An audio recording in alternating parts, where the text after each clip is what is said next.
గారిని ఒకటే అడిగాను మన ఆఫీస్కి వస్తే, వర్మ గారు నేను ముందు మీ ఇంటికి వచ్చి నేను మీ సహకారం తీసుకొని మీ సపోర్ట్ తీసుకోకుండా నేను బయటికి వెళ్ళను. నేను పార్టీ అధ్యక్షులైనప్పటికీ కూడా చంద్రబాబు గారితో సత్సంబంధాలు ఉన్నప్పటికీ కూడా స్థానికంగా బలవంతుడు ఈయన, ఆయన నేను గుర్తించాను. ఆయన ఎవరో చెప్పా, ఆయన ఎమ్మెల్సీగా అవ్వాలి, ఇక్కడ త్యాగం చేస్తే ఆయన చట్టసభల్లోకి వెళ్ళాలి, పట్టభద్రులు మనకి చట్టసభలోకి వెళ్ళాలి. నా వంతు సహకారం కూడా చంద్రబాబు గారు ఆల్రెడీ చెప్పారు, ఆయనకి క్షత్రియ కోటాలు ఇస్తానని. అలాగే నేను కూడా చెప్తున్నాను, సంపూర్ణంగా నా మద్దతు వారికి తెలియజేస్తున్న ఆయన ఎమ్మెల్సీ వరకు. ఒక్కడే కాదు, తెలుగుదేశం కార్యకర్తలకి నాయకులు కూడా చెప్తున్నాం, జనసేన వేరు కాదు, తెలుగుదేశం వేరు కాదు, భారతీయ జనతా పార్టీ వేరు కాదు. 175 స్థానాల్లో మనకి భారతీయ జనతా పార్టీ పోటీ చేస్తుంది. మేము అలాగే ఆలోచిస్తున్నాం. 175 స్థానాల్లో టీడీపీ పోటీ చేస్తుంది, 175 స్థానాల్లో జనసేన పోటీ చేస్తుంది. నేను అందరూ ఒకటే అడిగా, జనసేన మద్దతుదారులందరినీ అడిగా. మన రామచంద్రాపురం వెళ్ళాం, వాసనశెట్టి సుభాష్ అక్కడ పోటీ చేస్తా ఉంటే టైం లేదు, దారి పొడవుతో ఆపేస్తుంటే కరెక్ట్గా 8 నిమిషాలు వచ్చింది. సెట్టిపల్లి కులానికి చెందిన వ్యక్తి నాకు ఒకటే అనిపించింది, అబ్బాయికి నిలబడాలి అడ్డంగా వెళ్ళి చెప్పాను. మనస్ఫూర్తిగా వాసనశెట్టి సుభాష్ కేసి తెలుగుదేశం పార్టీ సైకిల్ గుర్తు మీద మనస్ఫూర్తిగా ఆయన గెలిపించండి అని చెప్పి నేను అభ్యర్థించి నేను ఆర్థించి వచ్చాను. ఏం చెప్తున్నానంటే బలమైన నాయకుల సమూహం కావాలి. అలాగే ఎందుకు కేంద్ర ప్రభుత్వ సహకారాలు ఇవన్నీ ఎందుకన్నానంటే, మనకి పురుషోత్తంపట్నం ప్రాజెక్టు పూర్తి కావాలి, మన సాగునీరు అవసరాలు తీరాలి.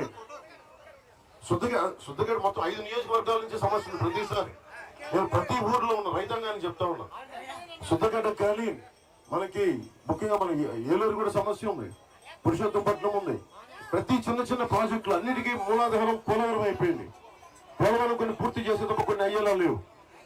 నేను ఆలోచిస్తుంది ఏంటంటే, చంద్రబాబు గారు కూడా చెప్తుంది, ముందు మినీ అర్జెంట్ ఇరిగేషన్ ప్రాజెక్ట్స్ ఏమున్నాయో తక్కువ బడ్జెట్ తో ఏమి పూర్తి అయిపోతాయో వాటి మీద కేంద్రీకరించి వాటి మీద దృష్టి పెడదాం.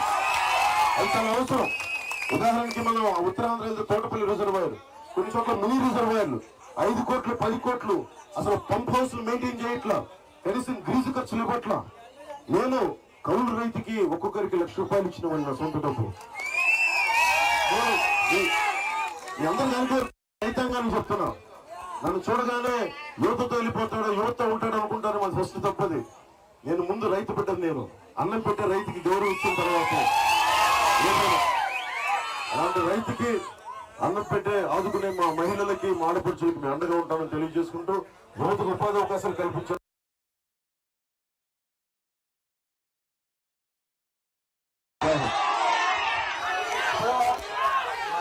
జనసేనకి 2 ఓట్లు వేయాలి, పవన్ కళ్యాణ్ గారికి ఓటు వేస్తామని అందరూ చేతులు రావకండి.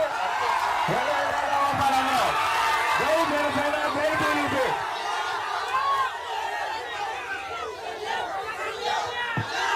ఓటు అడగడం మర్చిపోయాను. అడగాలి, ఎమ్మెల్యే అభ్యర్థి అడగాలి కదా ఓటు. నేను అడుగుతా, అడగండి అమ్మాయినా పెట్టమంటారు, అడగండి అమ్మాయినా పెట్టదంటారు. నేను అడుగుతున్నా, నేను నా మాతృభక్తి స్థానంలో ఉన్నాను. నన్ను పిఠాపురం ఎమ్మెల్యే అభ్యర్థిగా మీ అమూల్యమైన ఓటు వేసి గెలిపించమని చెప్తున్నాను. అలాగే మన ఎంపీ అభ్యర్థి, కాకినాడ ఎంపీ అభ్యర్థిగా తంగెళ్ళ ఉదయ శ్రీనివాస్ గారిని, టీటైల్ శ్రీనివాస్ గారిని మేము భారీ మెజారిటీతో మీ ఓటు వేసి గాజు గ్లాస్ గుర్తు మీద గెలిపించవలసిన జరుగుతుంది. అలాగే మన తెలుగుదేశం అభ్యర్థులు ఎక్కడున్నారో ఇదే చెప్తాను, భారీ మెజారిటీతో తెలుగుదేశం అభ్యర్థులు కూడా గెలిపించుకుంటాం. 2 ఓట్లు మంత్రి ఎమ్మెల్యే గ్లాసు గుర్తుకే వేయాలి.